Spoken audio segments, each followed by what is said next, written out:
Hi, it's Gabrielle, and in this video, I'm going to show you how loving your partner unconditionally is a huge mistake if you want to build a rewarding, intimate relationship that lasts. This may go against everything you've heard, so hold on. For over 12 years, I've been a licensed professional counselor and relationship expert in private practice in Boulder, Colorado, and my practice is grounded in the science of what makes relationships work. I'm going to show you that unconditional love isn't all it's cracked up to be when it comes to building healthy, intimate relationships based on safety and security. In fact, it may be the dumbest thing you could ever do. If you like the relationship tips and dating advice you're learning here, make sure to subscribe to my YouTube channel right now. Just click on the subscribe button right here. If you're enjoying this video, please give it a like and share it. And please go to thepowercoupleformula.com and powercoupleseducation.com for lots more information on how to build an amazing relationship. You've probably heard unconditional love being held up as the ideal when it comes to long-term, committed, intimate relationships. What do we mean by unconditional love? It means that your love for your partner is absolute and not dependent on them acting or being a certain way.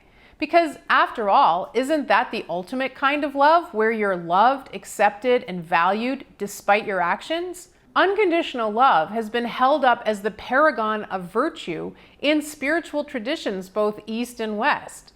And it's a perspective that's infiltrated our secular society too. Some spiritual traditions teach us that when someone offends us, we're supposed to turn the other cheek and let them do it again. Turning the other cheek is associated with the highest level of morality. So it's understandable that you might idealize a relationship like that. You might think that if your partner hurts you, you should just let them keep hurting you and continue to love them. And it's not just in intimate relationships. Everywhere you go, you see bumper stickers that say, "Love all beings unconditionally." But here's the truth. If we look at the idea of unconditional love, we see that it's actually a very dangerous idea for couples. In fact, unconditional love has no place in a committed, intimate relationship. Just think about it for a second. Loving unconditionally means that no matter how your partner treats you, how unfair, unresponsive, or unavailable they may be, or how much they may betray you, you should turn the other cheek and not resist being treated that way. If you follow that logic, then if your partner steals from you, you should help them take more of your stuff. You might be thinking, that sounds crazy. Who would ever agree to a relationship like that? But the fact of the matter is that people are doing this in their relationships all the time. How many people do you know who are being mistreated in their relationship over and over again and continue to hold on to the idea that they should just forgive and love the person unconditionally despite this? People live through betrayals of all kinds that should be relationship deal breakers. Affairs, keeping secrets, embezzlement of money, major lying, not to mention emotional, physical, and sexual abuse. And they use the value of loving unconditionally as a reason to stay in the relationship and continue to be mistreated. Okay, so you might be thinking, well, obviously you shouldn't stand for that kind of treatment, but is it really that obvious? Many people don't really have a clear line in the sand. They don't know how much is too much or when to call it quits. They can't decide if they should stay or go. As couples therapist Terry Real says, they have both feet firmly planted in midair. This can make it hard to know when you should leave a bad relationship. Why do some people allow themselves to live in this fuzzy state? Why do some people extol the virtues of unconditional love if it leads to so much pain and suffering? Well, here's why. We all form ideas about what it means to be in relationship based on what happened to us in our families of origin in relation to our parents or primary caregivers.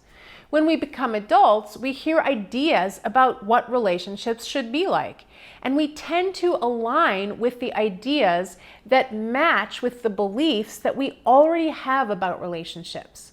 Now, these beliefs we acquire in our families of origin, and they're largely unconscious, but they relate back to those formative experiences that we had with the important grown-ups in our lives when we were children. These beliefs just become automatic and natural, and we just think that's the way relationships are. For instance, we might have seen our parents fighting when we were little and seen how mom just let dad dominate her in every argument. We never saw our mom set any consequences for dad's threatening behavior. Instead, we saw a mother who was unable to set boundaries and was willing to tolerate any kind of treatment for the sake of maintaining her marriage. If you never saw parents expressing fairness in relationships, and you never saw parents who had any rules of relationship, then you might have just seen women who love too much, as they say, although this isn't really love, but enabling a partner's bad behavior. This kind of behavior is often what is meant when people talk about codependency. You can see how if this was what you witnessed as a child, you would develop the idea that it's more important to maintain a connection with another person than it is to stand up for yourself when you're being treated unfairly and risk ending the relationship.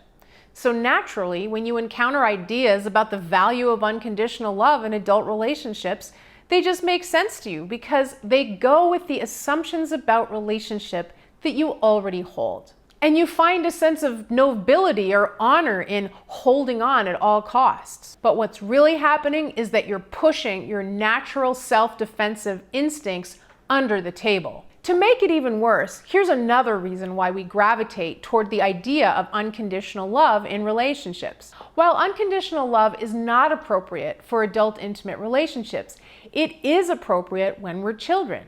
In fact, in order for children to develop secure attachment to their parents, they need to feel unconditionally loved.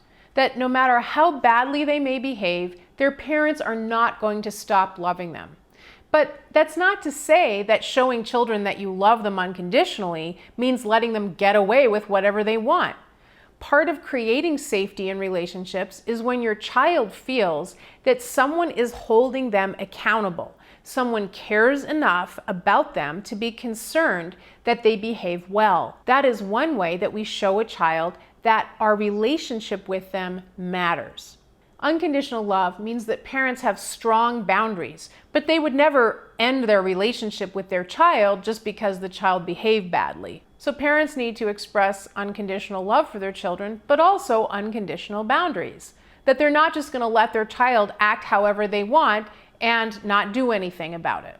Those are firm lines in the sand that are integral to the relationship. It's like, I love you so much that I'm going to toe the line with you as hard as I need to. But of course, many of us did not experience unconditional love and unconditional boundaries as children.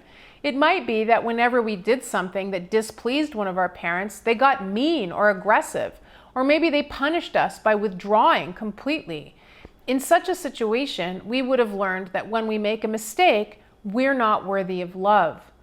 There's a missing experience there of being loved unconditionally that we then try to create in our intimate relationships when we become an adult. So we might learn that it's important to stay in a relationship even when both partners are just hurting each other and behaving badly.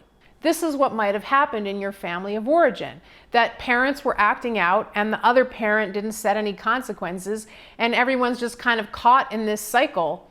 So you could say that this idealization of unconditional love is just carried over from this experience of this atmosphere in early childhood where, everybody was just treating everyone badly, and that's just what relationships are. They just stay together unconditionally.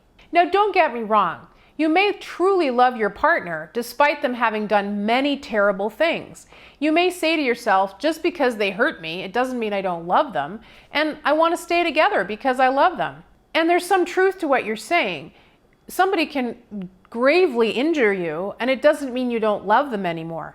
But here's the important piece of relationship advice. Love does not a relationship make. It takes much more than love to make relationships work. Partners need to feel fundamentally safe and secure with each other. That means that both people are dependable, trustworthy, totally transparent, accountable, and reliable. The bottom line is you can have all the unconditional love in the world, but if your relationship doesn't have those things, it's not going to work. So what should you do if you're in a relationship where you're being poorly treated and you find yourself using the unconditional love card? If you're using the unconditional love excuse, it's time to start asking the question if you're using this as a crutch to not stand up for yourself and be willing to end the relationship. It's time to exercise some healthy selfishness. That means being able to stand up for your needs, for being treated fairly and sensitively by your partner, and here's the critical part, being willing to end it if your partner isn't willing to play ball. Just like all humans, you deserve to be in a relationship where you feel cherished and like you're the most precious thing on earth to your partner. Because we all need to feel this way, and that's not the same as unconditional love. This can be a scary moment for a lot of people if you've lived with the excuse of unconditional love for your whole life, and suddenly you're starting to hold your own feet to the fire and say, I've got to be treated well, or this isn't worth it to me. Now let's hear from you. Please leave me your comments below about whether or not you agree with me that unconditional love has no place in intimate relationships. So leave me your opinion about that, and I'll look forward to seeing you in the next video.